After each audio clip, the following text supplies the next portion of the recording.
Bien le bonsoir. Dans l'actualité, la mort tragique d'une Sénégalaise à Stockholm, meurtre ou assassinat, le mystère demeure. Le drame a eu lieu devant le domicile de la victime. Les vols à main armée à Djibenar, dans le département de Goudomp, la coupe est pleine aux yeux des populations. Le Balantakunda appelle l'État à prendre ses responsabilités.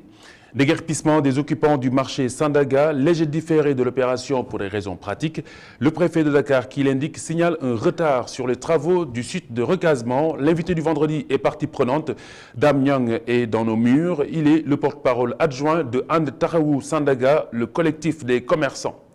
Cité Barak à Dalifort, retour sur les lieux pour tâter le pouls des habitants qui vivent sous des lignes électriques à haute tension.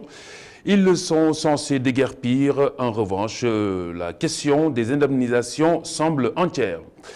Surpopulation carcérale, pourquoi les autorités sénégalaises traînent des pieds pour construire d'autres prisons?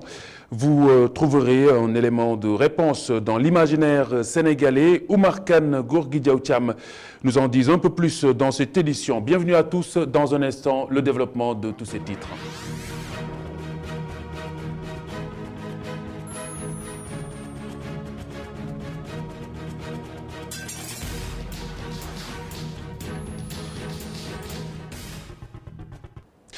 Meurtre ou assassinat, la police de Stockholm n'a jusque-là pas encore résolu l'équation. La Sénégalaise Ndella Diack a été tuée devant son domicile en Suède. Deuxième victime d'origine sénégalaise, il y a moins de 30 jours en effet, Matar Dioum avait été aussi tué dans des circonstances non encore élucidées jusque-là. Les corps des deux victimes de la chambre 11 de la maison d'arrêt et de correction de Rebeuss remis à leurs proches respectifs Babacar Mané et Cheikh Ndiaye, 18 ans et 19 ans, morts d'une crise cardiaque par électrocution. Les conclusions de l'autopsie ont été rendues publiques jeudi. Le certificat de genre de mort révèle des lésions de brûlure électrique au cerveau et à l'épaule droite, congestion généralisée et intense des visières secondaires et une défaillance au niveau cardiaque. Les défunts prisonniers sont partis mardi, en effet annoncé en communiqué de l'administration pénitentiaire. Ils ont été inculpés et placés sous mandat de dépôt pour vol. Le drame a eu lieu suite à une bousculade provoquée par un ventilateur qui semblait prendre feu. Selon le communiqué toujours de l'administration pénitentiaire, retenez que le ministre de la Justice, garde des Sceaux, a annoncé des mesures pour décongestionner justement les prisons sénégalaises. Maître Malick Sall s'est rendu à la maison d'arrêt et de correction de Rebeuss en début d'après-midi. Il annonce l'ouverture prochaine d'une nouvelle prison. Moustapha Gabar Diop. En visite à la maison d'arrêt de Rebeuss ce vendredi, le ministre de la Justice, Malick Sall, a déploré les conditions de détention, ajoutant que son équipe travaillait à les améliorer. Son déplacement intervient à la suite de l'incident qui a coûté la vie à deux jeunes détenus. Une opportunité pour lui d'annoncer l'ouverture prochaine d'une prison de 500 places à Sébikotane dans moins de 2 mois, ce qui devrait permettre de décongestionner les prisons. Il a également évoqué la possibilité d'utiliser des bracelets électroniques pour permettre que des personnes n'aient plus à passer plusieurs années en prison sans être jugées. Un projet qui devrait passer sous peu à l'Assemblée nationale.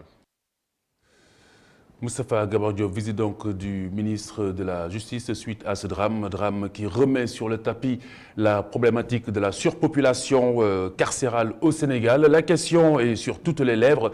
Pourquoi justement les autorités sénégalaises ne construisent-elles pas d'autres prisons pour décongestionner Rebeuss? Un élément de réponse dans l'imaginaire sénégalais. Le Sénégal compte 37 prisons, 37 toutes construites à l'époque coloniale. Une certaine croyance populaire serait le principal blocage. Gorgui Diaw Thiam et Oumar Kane. La croyance populaire voudrait que celui qui construit une prison soit un jour ou l'autre son locataire. Une perception bien sénégalaise, un mythe bien ancré dans la société. Dans toutes les sociétés, nous avons effectivement ces mythes-là, n'est-ce pas, qui ont la peau dure et qui résistent même à tous les faits objectifs, n'est-ce pas, qui peuvent leur être opposés. Donc c'est une mythologie populaire qui est ancrée et qui trouve ses fondements effectivement dans des événements qui ont eu lieu et qui ont été interprétés socialement par ces populations, ces couches populaires. Un mythe conforté par l'emprisonnement du président Mamadou Dia à la prison de Kédougou. Le cas Mamoudou a beaucoup aidé à la construction de ce mythe au-delà des soubassements socio-culturels. Il y a des faits qui ont aidé un peu à construire davantage ce mythe parce qu'effectivement, on attribue à Mamoudou la construction de la prison de Kédougou et il fut un des locataires effectivement de cette bâtisse, cette maison que Senghor a effectivement transformée pour en faire une prison destinée effectivement à Mamoudou Dia. Le bracelet électronique, censé être une alternative pour décongestionner les prisons, peut buter sur des barrières sociologiques. Ce sera vraiment un choc, en tout cas dans les premiers moments, dans les premières années, n'est-ce pas, ce sera un grand choc pour la société. Comme je l'ai dit, la société, la notion de la justice dans notre société, c'est une justice punitive. Or, le fait de se promener avec un bracelet électronique, après avoir fait du mal, après avoir violenté des personnes, n'est-ce pas, après avoir dévié de la norme, n'est-ce pas, peut être interprété et sera interprété effectivement comme une non-justice. Pourquoi pour le prisonnier? Parce que, comme je l'ai dit, la société trouvera toujours des mécanismes, par un regard, par l'isolement, par des propos, etc.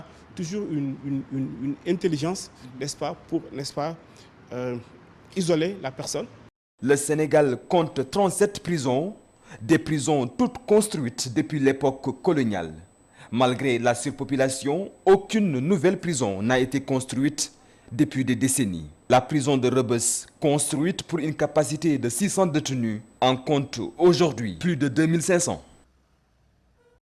Cap sur le Balantakunda à Djibanar exactement, où les populations n'en peuvent plus de la récurrence des vols à main armée depuis des années. En effet, cette partie sud de la région de Sédhiou essuie braquage et agression. Le département de Goudomp dit stop et appelle les autorités sénégalaises à prendre leurs responsabilités. Seydou Diatta.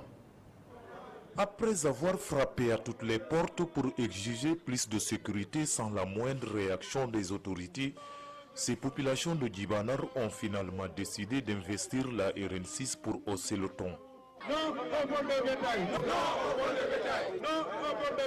Il y a 4000 âmes dans ce village-là. Et dans cette commune, il y a qu'un seul cantonnement militaire, le cantonnement de Bafata, qui est à 9 km de Djibanar. Au-delà de l'aspect sécuritaire, d'autres kyrielles de problèmes rythment le quotidien des habitants de cette partie du département de Goudomp. Djibanar est le seul chef-lieu d'arrondissement qui n'a pas de lycée. Nos gosses quittent ici pour aller étudier ailleurs. Voilà. Et cela se répercute dans les résultats au niveau du bac. Depuis que Djibanar est érigé en arrondissement, notre sous-préfet ne réside pas à Djibanar. Le sous-préfet réside à Diatakunda. De toutes les difficultés rencontrées dans le Balantakunda, celle relative au vol de bétail semble la plus endémique. Une problématique plus vieille que la majeure partie des manifestants.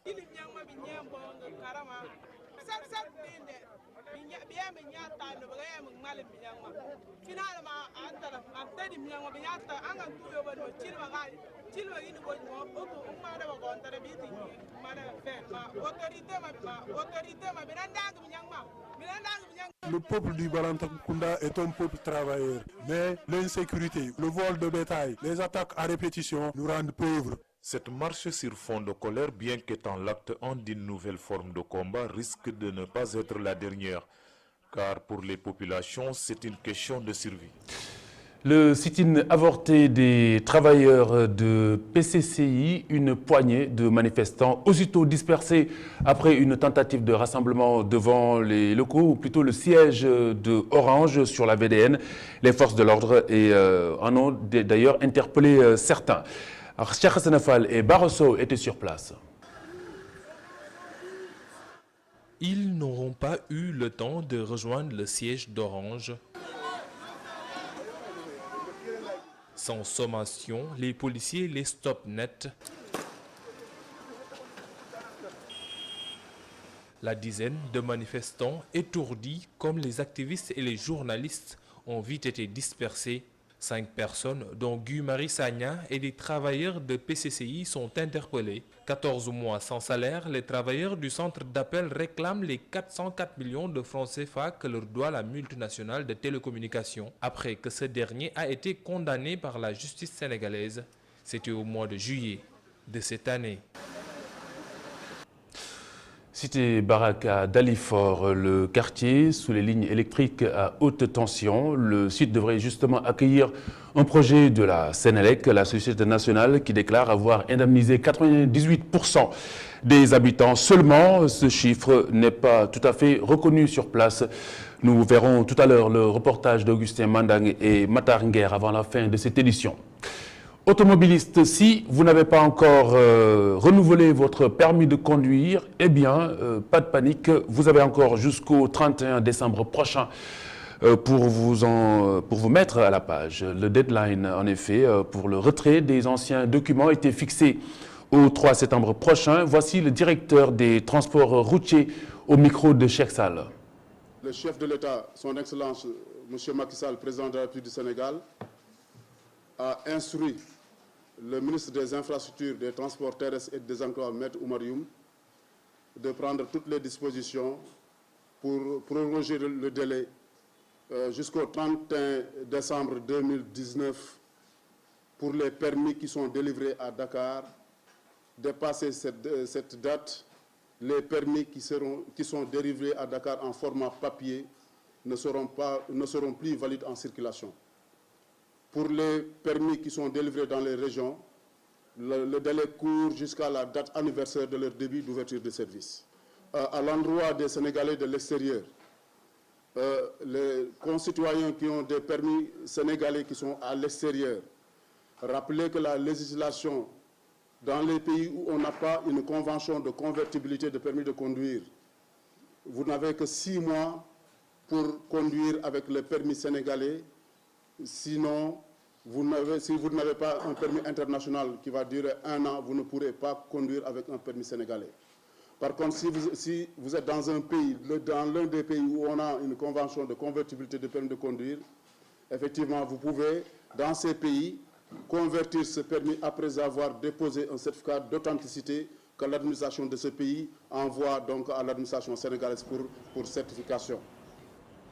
Machine arrière pour reparler de la cité Barak, c'est à Dalifort, ce quartier sous les lignes électriques à haute tension, où le site qui devrait justement accueillir un projet de la Sénélec, c'est la Société nationale d'électricité, qui déclare avoir indemnisé 98% des populations concernées. Par contre, sur place, ce chiffre avancé n'est pas du tout validé par beaucoup d'entre eux. Regardez. Le 25 août dernier, nous étions dans cette cité Barak, Dalifort, quartier installé sous les lignes à haute tension. Un projet de la Sénélec est en cours depuis des mois pour les déguerpir des lieux. Le recasement de ses habitants n'est pas une option, mais la société prévoit de les indemniser. Fatou n'a toujours pas reçu son argent. Je ne comprends pas vraiment. Jusqu'au moment où je vous parle, je n'ai reçu aucun franc. Je suis très fatiguée par ces démarches fastidieuses. Cet homme est locataire dans le quartier.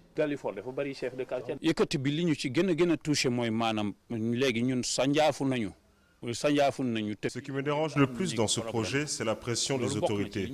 Aujourd'hui, pour avoir une chambre, c'est tout un problème. Les indemnités sont insuffisantes pour régler nos problèmes.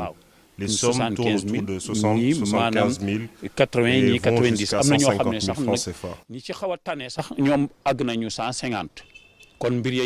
Le directeur de la qualité, sécurité et environnement de la Sénélec justifie le projet. Le but, c'est renforcer l'infrastructure réseau dans le but de pouvoir transporter plus de puissance et avec plus de sécurité. Cette ligne existe depuis les indépendances, mais elle a été dimensionnée pour un besoin bien défini. Vous savez bien que Dakar a grandi, donc les besoins ne sont pas les mêmes, d'où la nécessité de renforcer cette ligne et d'augmenter sa puissance d'évacuation. Pour lui, 98% des impactés ont perçu leur argent. Nous avons reçu 493 personnes qui sont venues concilier. Alors, la conciliation veut dire que la personne qui vient, il écoute d'abord ce qu'on a prévu en termes d'indemnisation pour elle. Si on arrive à concilier avec elle, cela veut dire qu'elle est d'accord sur les montants et la façon dont ce montant sera mis à disposition. C'est ce que nous avons fait avec ces 493 personnes. Et pour ces 493-là, 98% ont reçu leur indemnité. Alors, nous n'avons pas encore déguerpi parce que nous voulons être conformes aux lois de ce pays. Nous voulons attendre d'indemniser les 100%. Pour éviter que l'espace ne soit squatté par d'autres, la Sénélec a une solution. Nous allons faire en sorte que l'accès de ce site soit réglementé.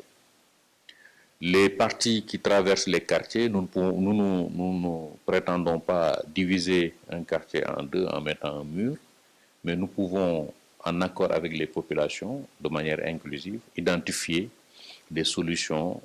Je prends l'exemple des quartiers maristes. Il y a une bonne partie où nous préconisons de mettre en place un système de décoration florale. Alors, cela dit que c'est une sorte de jardin qui sera disponible et on mettra des mobiliers urbains qui permettent aux populations de jouir de cet espace de vie qui est compatible avec leur standing. La presse à l'école des marchés publics, la transparence dans la gestion de la commande publique au Sénégal se pose toujours avec l'acuité d'antan. C'est une question qui exige une approche multiniveau de gouvernance, sous-tendue bien sûr par une bonne communication, notamment sur les règles de passation de marché. Cette dernière préoccupation explique par ailleurs le rôle important que la presse peut jouer dans ce combat. L'atelier dans ce sens a été organisé par l'ONG 3D. Voici Moundiaï Sissé. Il est le directeur exécutif de l'ONG. Il explique l'intérêt de la rencontre au micro ITV de Babacar Touré et Séléman Diallo. Nous pensons qu'aujourd'hui, il y a une forte focalisation sur les questions des ressources naturelles, les questions des ressources minières énergétiques. Quand vous voyez que la presse traite beaucoup ces questions. On a estimé qu'également, il y a une problématique qui est là, c'est la question de la commande publique, qui est estimée à 2 000 milliards par an. Donc c'est une masse financière énorme.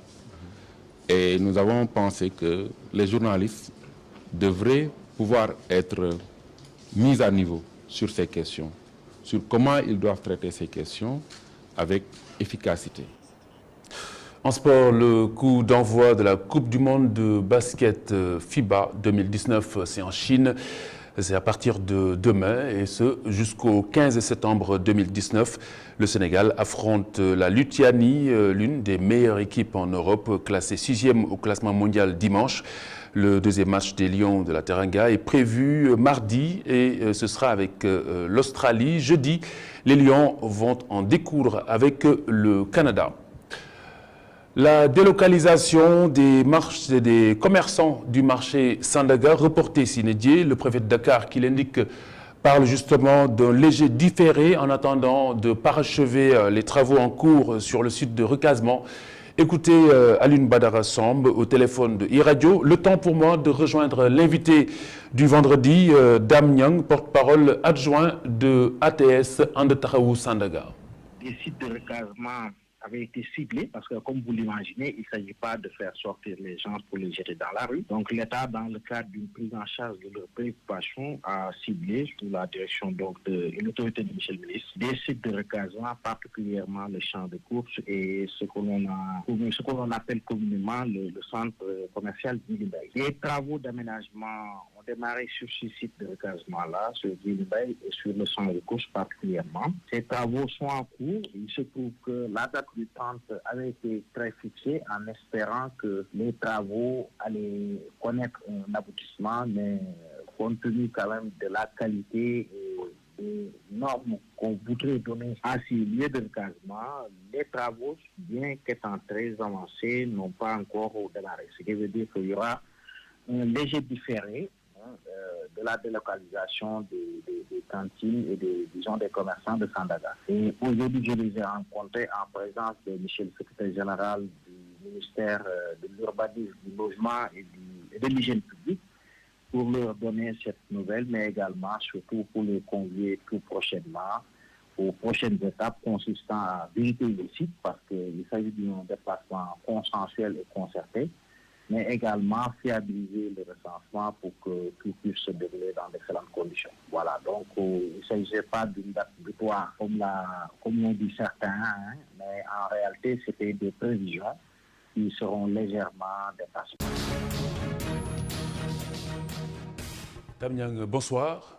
Bonsoir. Vous êtes le porte-parole adjoint de ATS, de Taxawu Sandaga, qui regroupe les commerçants de ce marché.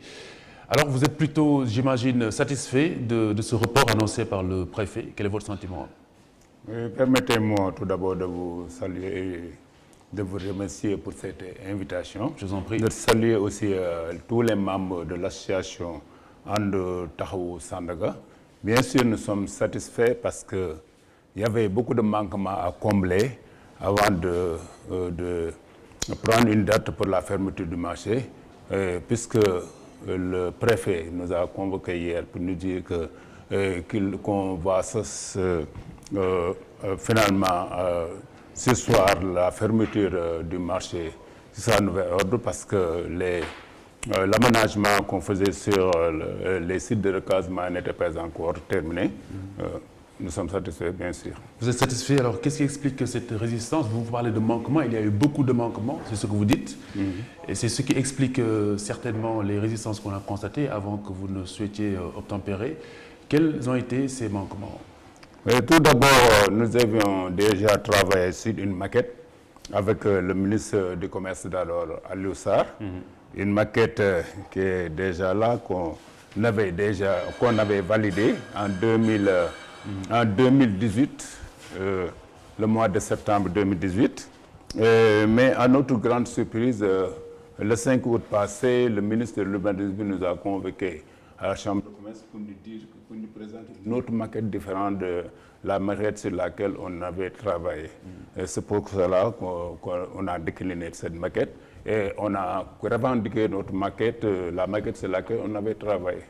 Mais aussi, par rapport à tous ces manquements... Alors, on vous a présenté une nouvelle maquette, vous l'avez récusée. Est-ce que vous êtes revenu sur l'ancienne maquette? Est-ce que vous avez pu trouver un compromis ou vous avez justement accepté de vous soumettre à cette nouvelle donne? Non, non, le préfet, on va entamer des discussions avec monsieur le préfet, ce qu'il a dit hier, pour combler tous ces manquements, parce que tout d'abord, la maquette qu'on nous a proposée était une maquette sans les cantines qui étaient aux alentours du marché. Et il est impensable de réhabiliter Mas Sandaga ou de reconstruire Mas Sandaga, ça c'est cantine, parce que l'esprit de Sandaga rime avec ces cantines. Peut-être on peut moderniser ces cantines, mais les éliminer, là nous n'en sommes pas d'accord et nous revendiquons notre maquette. En d'autres termes, vous n'avez pas encore de consensus sur la maquette qui va porter le projet? Non, non, pour le moment on n'a pas de consensus. On va profiter de ces pourparlers pour éventuellement imposer notre maquette et aussi souligner tous les Vous dites imposer? Imposer parce que nous y tenons, c'est notre maquette.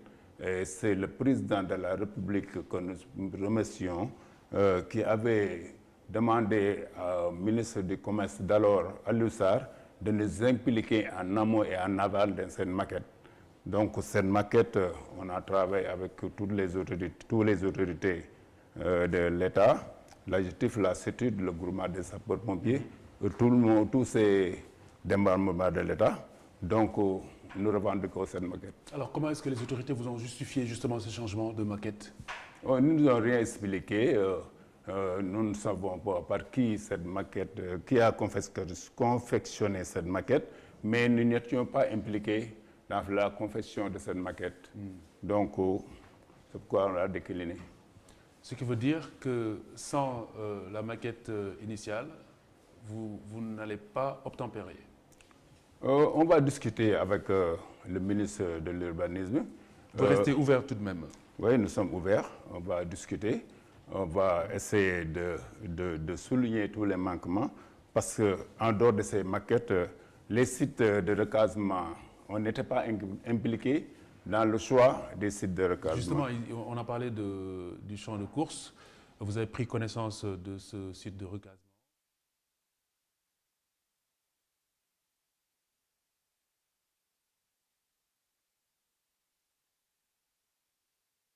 Ont été recensés, les commerçants concernés?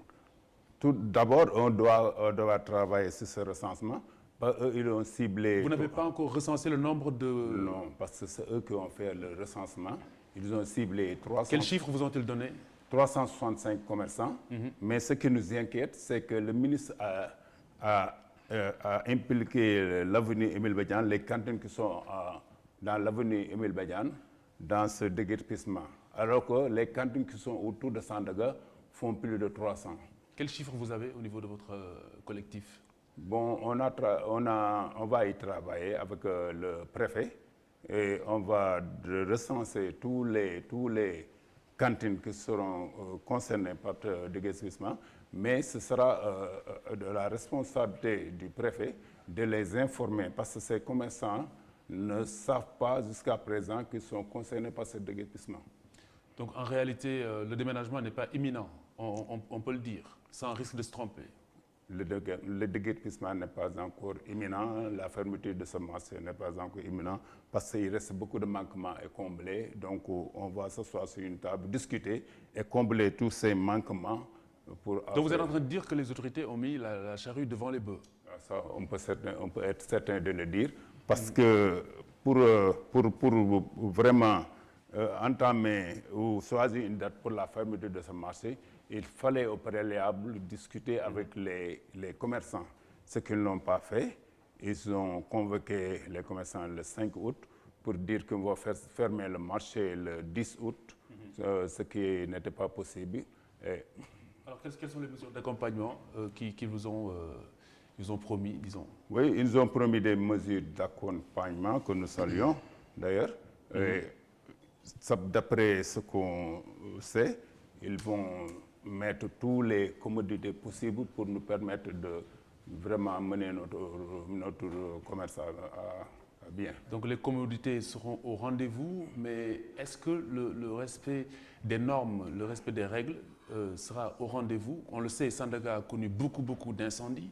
Est-ce que vous pouvez aujourd'hui, devant les Sénégalais, prendre l'engagement de ne pas reproduire les mêmes schémas sur place? Par exemple, le branchement anarchique, les branchements électriques sauvages, oui, qui sont parfois à l'origine des incendies. Au niveau de notre association, on a prévu de mettre un comité de suivi après la réhabilitation de Massa Sandaga pour lutter contre ces occupations anarchiques, les branchements clandestins et autres. On a prévu dans notre maquette, on a vraiment solutionné tous les problèmes de Sandaga. On les a détectés, on les a solutionnés. Dans cette communauté de suivi, on veut travailler en étroite collaboration avec les autorités étatiques pour éventuellement éviter ces genres de laisser-aller qui est actuellement à Sandaga. Donc ce ne sera pas dans 7 jours? Je ne pense pas. Merci beaucoup, Damnian. Merci. Vous êtes le porte-parole adjoint de ATS And Taxawu Sandaga. Le déguerpissement a été prévu pour aujourd'hui, le 30 août. Finalement, reporté sine die pour des raisons pratiques. Le préfet de Dakar l'a indiqué pour permettre à ces commerçants de mieux se préparer, mais également et surtout pour parachever les travaux entamés sur les sites de recasement. Mesdames, Messieurs, merci d'avoir suivi cette édition. Vous retrouvez Soda Diakhoumpa à 23h pour Jukki Xibaar yi, le bulletin en Wolof. Demain, 19h45, vous serez en compagnie de Adama Anouchkaba. Excellent week-end. Au revoir.